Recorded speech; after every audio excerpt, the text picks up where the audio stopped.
The next video in the series is pretty simple, pretty quick, so I'm just going to do the upper receiver and the dust cover all in one video here. Upper receiver, pretty self-explanatory. Goes on just like this, threaded end that holds your barrel facing that way, since this is going to be holding your buttstock facing that way. Notice I do not have the buffer spring and buffer tube in yet. I do that last, and I'll tell you that has saved me a lot of trouble when I figured out to do that in sequence. All that's holding that in place without your bolt carrier group in is that little tiny tab. You bump that, you hammer on it, anything like that, your buffer spring expands, sending your buffer up into the gun. Very, very difficult to get that all undone, because you can't just open this up with that spring in the way. Anyway, let's jump right to the dust cover here. Okay, there's 4 parts to this dust cover: your dust cover rod, your dust cover, a very small moon clip, and your dust cover spring. First thing we want to do is take that moon clip and put it into your needle nose pliers, like so. Put that on a hard surface. Now on your rod there's that little groove. You can see about a 3/8 of an inch from the end. That goes down into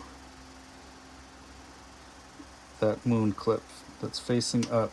It's a lot easier to push the rod down into the moon clip than it is any other way. So there's that. Now I'm going to bring the camera back over to this here. Try not to get in my own way here. Okay. Guess I need to close those, keep everything steady. Okay.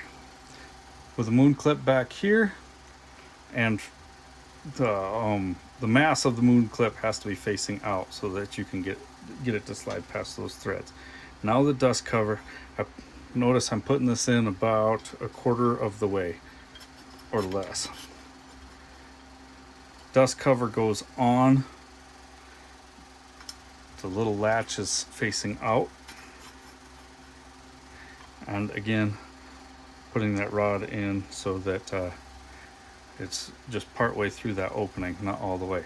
Now the spring, with the long leg in my right hand and the short leg in my left hand, what I have to do is charge that spring, put tension on it. Okay, so I've grabbed that loop and I've turned the small leg of the spring and turned it 180 degrees. Now with holding tension on that, slide it over, letting that long leg rest there, keeping that short leg in my hand so that there's still tension on it. I now slide that all the way in so the moon clip is now resting on that, and release that short leg there. We're checking it. That's what it needs to do. Got good tension on there and everything. That's what we want. If that's just flopping and it's not snapping open like that, you need to try again. Check that tension. It's really easy with that short little leg. It takes quite a bit of practice. I bet the first one took me probably 5 or 6 tries, but once you learn that secret handshake, it's golden. Thank you. Please subscribe, watch the rest of my videos. It's awesome to do this for everybody. I sell kits at freedomtacticalfirearms.net. Remind me if you order one. I'll throw in a couple of those little moon clips in case you lose one. Pretty easy to do. Thank you.